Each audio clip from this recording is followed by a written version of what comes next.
안녕하세요, 홍화사입니다. 자, 오늘은 종업원 교육 이 문제를 말씀드리겠습니다. 지금 뭐 강남 쪽에는 요새 그 좋은 식당들이 많이 들어섰고 또 식당들이 대형이다 보니까 그 종업원 숫자가 굉장히 많은 데가 아주 많이 생겼죠. 그래서 이 종업원 교육 문제가 되죠. 사실은 그 종업원 교육은 아마 그 제일 잘 정착된 나라가 프랑스 파리일 겁니다. 런던은 제가 가서 그 종업원들 하는 태도를 보면 프랑스만 못합니다.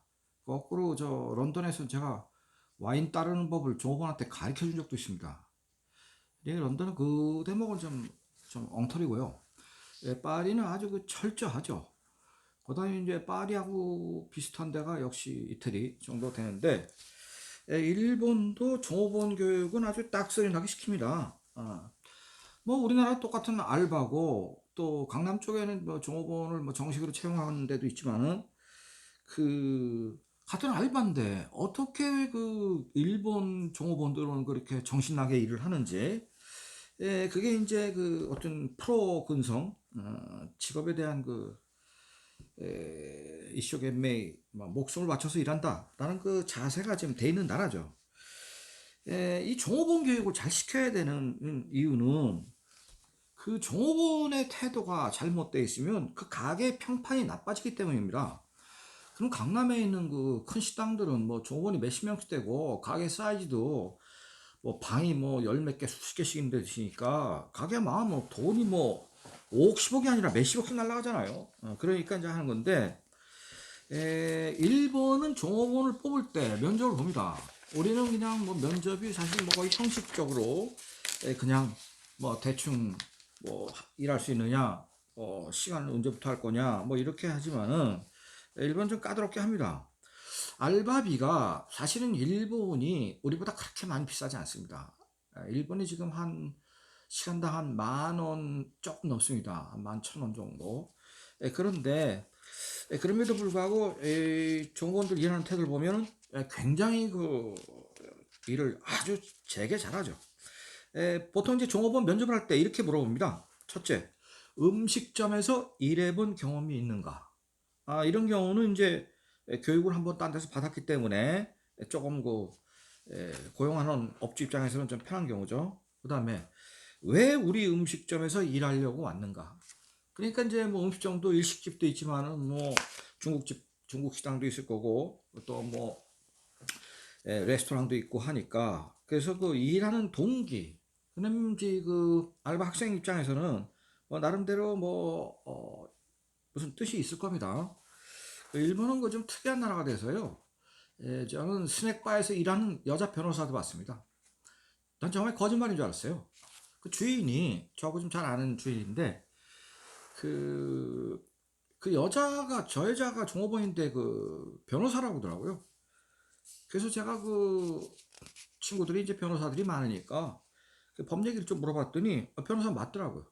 그래서 왜 변호사가 여기서 일을 하냐고 그랬더니 사회적 경험이 너무 부족해서 변호사가 되긴 했는데 사회를 잘 몰라가지고 특히 남자들의 비즈니스를 잘 몰라서 이 법정에 가서 변론할 때 경험이 딸리니까 잘 안 된다. 그래서 경험을 쌓기 위해서 6개월 기한부로 내이 스낵바에 와서 일을 하고 있다고 그런 사람을 봤습니다. 그러니까 그 직업에 대한 그 어떤 그 천착도, 직업을 잘하려고 하는 노력이 대단합니다. 그래서 이제 그 여종업원을 식당에서 뽑을 때 자기네가 양식 레스토랑이면 전에 경험을 듣고 왜 여기서 일하려고 하는지 어떤 그런 걸 물어봅니다. 그 다음에 이제 토요일, 일요일, 국경일, 이럴 때도 일을 할 수 있는가? 그래야 이제 그 시간표를 짤 거 아닙니까? 그 다음에 이거는 참 묘한데 왜 일본 사람이 그 알바의 가족 구성원까지 물어보는지 잘 모르겠지만은 제 판단에는 식구를 물어봅니다. 근데 대체로 그 동경이나 오사카나 대도시에서 알바하는 여학생들은 지방에서 올라온 학생들이 많죠. 그래서 혼자서 사는 소위 뭐 히토리고라시, 혼자 사는 사람을 히토리고라시라고 그러는데 히토리고라시가 많은데 그거는 이제 이 만일의 사태에 대비하기 위한 대체적으로 이제 그 가정이 좀 안정돼 있고 아무리 지방에서 왔지만은 친부모가 다 계시고 뭐 이런 등등을 통해서 그 종업원의 인성을 보려고 하는 거죠, 사실은. 자, 그 다음에 전에 알바를 했는데 그 알바를 관두고 우리 집에 온 이유는 뭐냐? 이제 그런 걸 물어봅니다. 혹시 전에 있던 어떤 그 식당이나 레스토랑에서 무슨 뭐 트러블이 생겼다든지, 주인하고 무슨 문제가 있다든지, 아니면 주인에 대한 무슨 불만이 있었다든지, 아니면 뭐 손님을 접객을 할 때 뭐 잘못했다든지, 뭐 이런 거가 있으면 그걸 바로 잡아야 되니까요. 그런 게 있습니다. 그 다음에 원하는 시급과 근무 가능 시간. 그러니까 이제 요금은 이제 시간당 11,000원 정도로 지금 정해졌는데, 이 학생이 8시간을 하는 게 아니라 자기는 4시간밖에 못 하겠다, 이런 학생들이 많으니까 그 학생에 맞춰서 4시간에 어느 정도를 우리가 지급해야 되는가 하는 걸 이제 서로 얘기를 한다는 거죠. 자, 이런 거는 뭐 우리나라에서 하시는 그 음식점 사장님들도 다 아시는 기본입니다. 그런데 이제 이런 거를 가리킵니다. 첫째는 뭐냐면, 그 식당이라는 거는 대체로 일본의 식당 경우는 약 70% 정도가 그 단골 위주로 경영이 됩니다. 왜냐하면 식당에 있으면 식당을 둘러싸고 있는 회사들이 있고, 그 근처에서 일하는 분들이 있으니까 가까웠고 맛있으면 이제 그 식당을 많이 오게 되잖아요. 그래서 단골이 이제 많은데, 똑같은 음식을 연속 2번 주문하는 손님에게는 새로운 메뉴를 가르쳐 줘야 된다는 겁니다. 그걸 바꿔주는 게 좋다는 겁니다. 그래야 자기네 집이 계속 오래 그 손님과 관계가 지속될 수 있다. 손님 입장에서도 새로운 메뉴가 나왔는데 이걸 갖다 모르고 있을 경우, 그냥 일본말로 이치모노, 맨날 먹던 거, 이런 뜻이거든요. 그거 달라 이러면은 그 손님을 위해서라도, 영양가의 밸런스를 맞춰주기 위해서라도 새로운 이런 메뉴가 나왔는데 한번 드셔보시죠 라고 권하는 게 좋다는 겁니다. 그 다음에 이제 식후에 음료수를 뭘로 할 것인가. 그럼 뭐 보통 커피를 많이 우리는 먹잖아요. 근데 일본은 음료수의 종류가 한국보다 훨씬 다양합니다. 그게 니즈가 복잡합니다. 그래서 뭐 오렌지 주스를 하실 건지, 무슨 뭐 허브차를 하실 건지, 우롱차를 하실 건지, 뭐 그래서 물어보죠. 뭐 보통 한국 식당에서는 그냥 물 먹겠다, 뭐 이렇게 하거나 커피를 한잔 하겠다 하시지만은, 대개 일본은 그 음식 플러스 음료가 세트로 결합이 되어 있기 때문에 그 안에 이미 음료 요금이 포함이 되어 있는 겁니다. 그러니까 그 음료를 반드시 물어봐야 되는 거죠. 그 다음에 이제 그 종업원들을 교육시킬 때 특히 주방 쪽의 사람한테 얘기했지만은, 팔고 남은 음식은 반드시 버려라 라는 겁니다. 우리나라도 요새는 이제 뭐 팔고 남은 음식 다 버리죠. 근데 일본도 팔고 남은 음식을 많이 버리지 않았습니다. 아까우니까. 그 대표적인 게 오사카를 대표하는 요정인 길조. 길조라는 요정이, 그 요정의 음식이 아주 고급 음식이잖아요. 그러니까 이걸 팔고 나서 아까워서 그걸 안 버리고 그 다음날 팔다가 한번 걸렸습니다. 그래서 그 이 길조라는 요정은 뭐 그야말로 오사카에서 가장 대표적인 요정이었습니다. 그런데 아까우니까 안 버리고 그 다음날 장사할 때 또 내놨단 말이에요. 이 걸렸어요. 근데 걸린 게 사실은 손님한테 걸린 게 아니라 손님자 구분을 못했는데, 거기서 일하다가 관둔 종업원이 신고를 한 겁니다. 그래서 이제 뭐 빼도 박도 못하고 뭐 종업원이 뭐 목격한 걸 그대로 얘기를 해버리니까, 그러면 이 경우는 지금 종업원하고 이 주인 쪽하고 이제 관계가 나쁜 거죠. 뭔가 종업원이 불만이 있으니까 그걸 에, 고발을 한 거죠. 그래서 3개월 영업 정지를 먹었습니다. 그리고 다시 이제 그 영업을 했는데 3개월 후에, 그로부터 한 1년쯤 지났을 때 또다시 전날 팔다 남은 음식을 그 다음날 팔다 또 올렸어요. 그때도 역시 종업원이 고발했습니다. 이 얘기는 뭐냐면, 길조 이 요정이 장사가 안 됩니다. 요새 요정들이 값은 비싸고 그 비싼 집에 오는 손님은 정해져 있습니다. 아주 돈이 많은 기업체 회장이나 아니면 뭐 중소기업의 오너들이나 뭐 정치하는 사람들이나 이런 사람들인데, 일본도 이제 이런 요정 같은 데 잘 안 가죠. 그러니까 이 종업원의 요금을 많이 줄 수가 없는 겁니다. 근데 요정이라는 데는 그 일이 좀 힘들죠. 왜냐하면 예의범절이 아주 까다롭고 복잡하거든요. 일반 음식점에 비해서. 그래서 결국 이 종업원이 1년 후에 또 다른 사람이 고발을 했는데, 이것 때문에 결국 길조가 완전히 문을 닫았습니다. 길조 역사가 한 130년 됐는데 130년 만에 완전 폐업 결정이 났죠. 그래서 오사카 길조는 없어졌고, 동경 길조하고 교토의 길조는 현재 남아 있습니다. 이게 팔고 남은 음식은 아까우니까 이걸 좀 처치곤란인데 버려야 됩니다. 결국은 그 가게가 망하는 거기 때문에. 그 다음에 이 식당에서 이제 음식을 손님이 재촉을 할 경우가 있습니다. 기다리다가 좀 시간이 급하거나 아니면 너무 오랫동안 음식이 안 나오거나 그러면 손님이 그 음식 언제 나와? 이렇게 얘기를 하면 그 말을 들은 즉시 주방에 대고 소리를 쳐야 된다는 겁니다. 몇 번 테이블 빨리 하라고 말이에요. 근데 손님이 재촉을 했는데 네 알겠습니다 그러고 그냥 돌아서 가지고 그냥 가버리면 안 된다는 겁니다. 손님이 급한다고 얘기를 했으면 반드시 주방에 대고 얘기를 해야 되는 거죠. 예, 일본은 그렇게 합니다. 그러니까 그 우리나라는 지금 이게 잘 안 되고 있죠. 그래서 그 손님이 재촉을 할 때는 뭔가 사연이 있는 겁니다. 지금 당장 빨리 어디 가야 되는지 갑자기 뭐 전화가 왔는데 지금 후다닥 먹고 가야 되는데 이제 이런 걸 해야 된다는 거.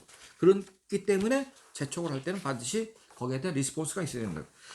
그 다음에 행커치프를 준다. 그 행커치프는 뭐 그야말로 뭐 손수건이란 뜻 아닙니까? 테이블 보인데 이 테이블 보는 기본적으로 좋은 식당은 다 돼 있죠.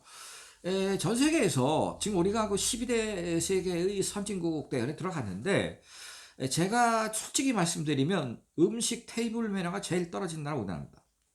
중국도 우리보다 낫습니다. 이거 우리 반성해야 됩니다. 진짜로. 세계 12대 선진국으로는 창피한 수준입니다. 테이블보 없는 경우는 거의 대부분이고요. 중국도 하다못해 비닐이라도 깔아줍니다.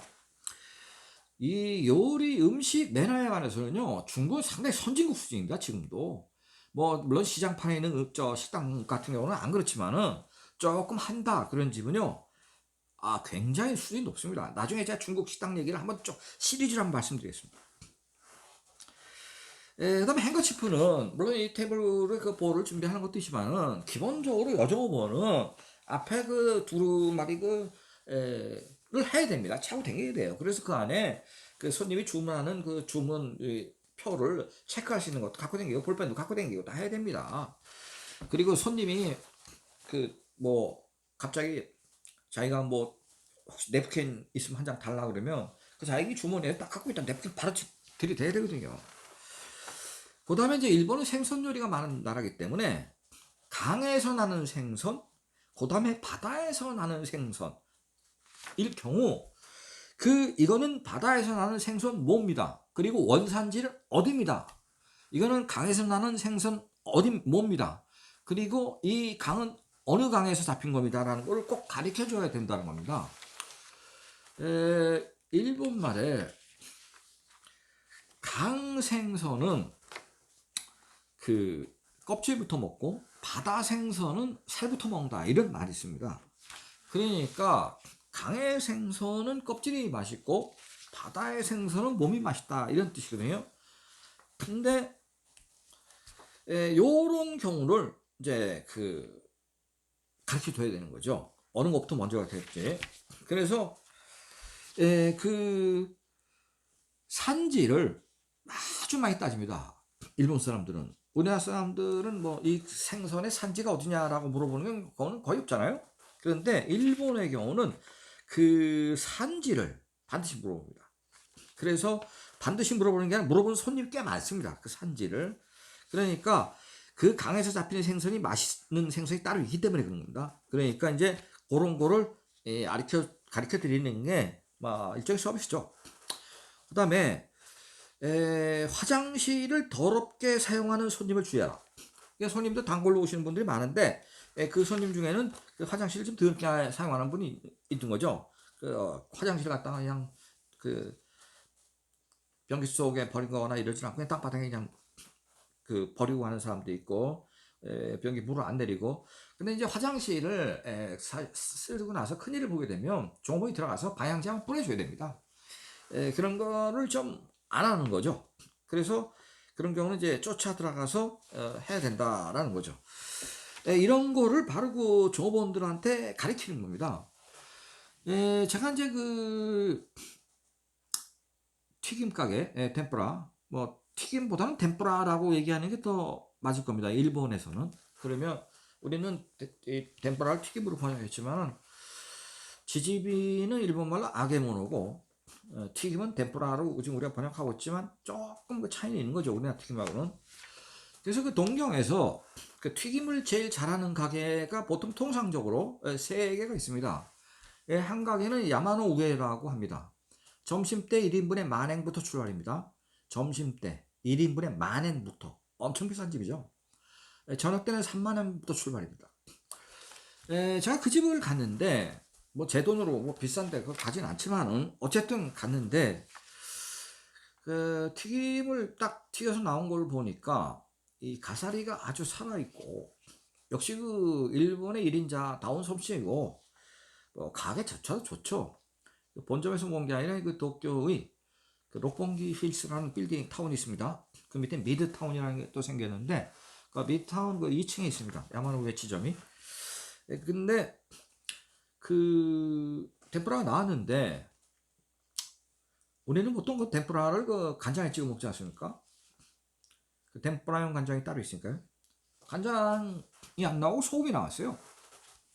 그래서 제가 간장을 달라고 그랬더니 손님 덴뿌라는 아주 죄송하지만은 오선에 나가라 죄송하지만은 황송하지만은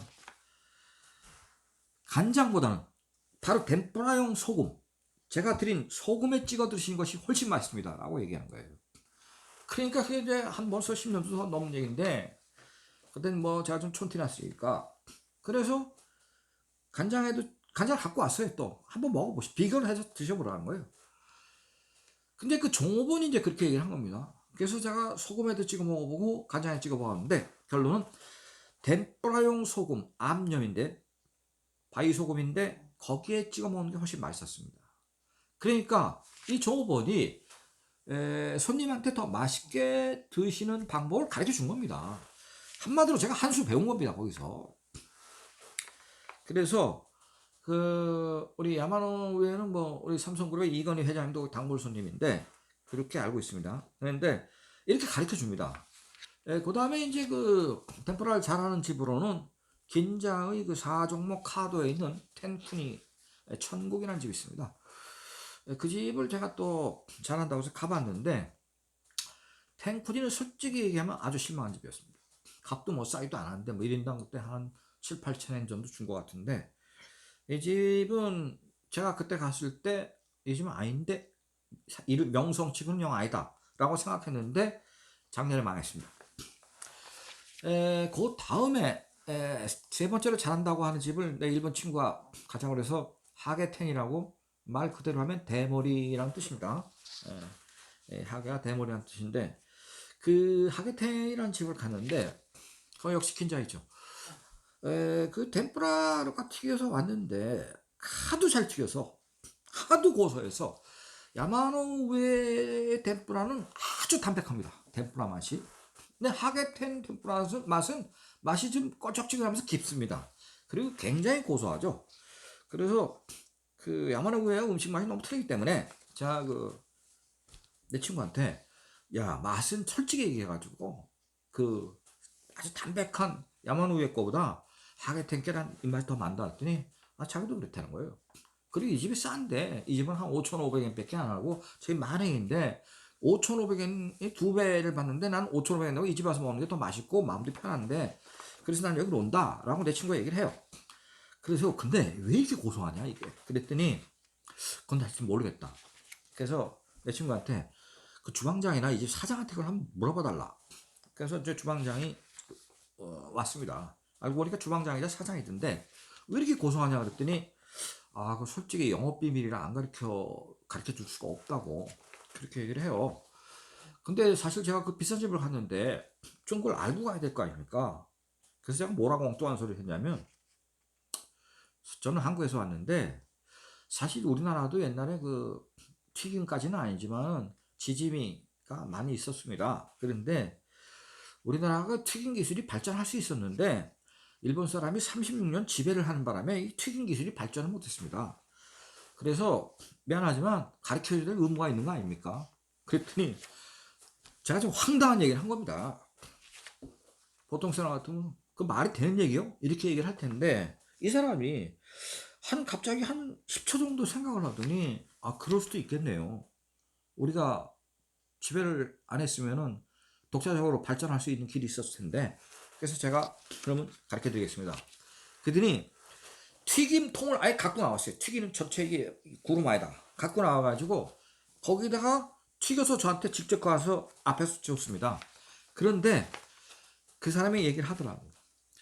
그 보통 일반용 튀김용 기름에다가 참기름을 30% 섞더라고요. 참기름. 일본 사람은 참기름 잘 안 먹습니다. 팔긴 파는데 일본은 참기름 값이 무지하게 쌉니다. 그래서 옛날에는 일본 가가지고 참기름을 아예 가롱으로 샀고 오는 한국 사람들 꽤 많았어요.